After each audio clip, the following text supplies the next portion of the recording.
Welcome back to our graphs here. There are different ways that scientists will come up with one number to represent a group of numbers. Sometimes they might calculate the range, which is the difference between the smallest numbers in a group and the largest number in a group. Other times they will use things like the median, or the middle number, or the mode, the most common number. For our purposes though, we're going to use the mean, or average. The mean is calculated by adding up all of the percent mass loss measurements that we have here, and then dividing them by the total number of readings that we have. SageModeler has a really cool feature that will do this for us. And to do so, we can go ahead and click on this little ruler icon, and then click on Mean.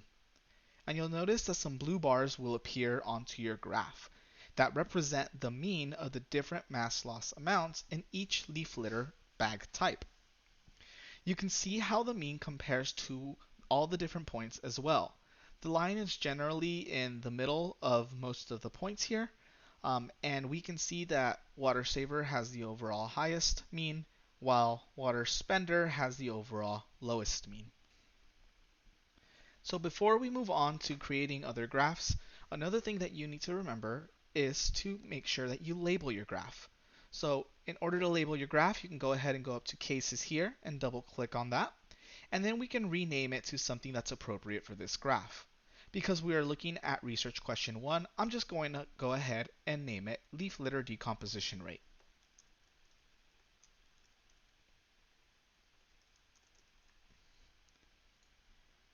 Awesome. So now it is your turn.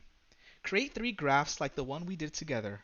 One that compares decomposition rates between our leaf litter bag types, one that compares decomposition between our restored versus unrestored plot types, and one that compares soil moisture in water saver, water spender, and non-native leaf litter. Don't forget to save your progress when you're done. We'll want to use these graphs later.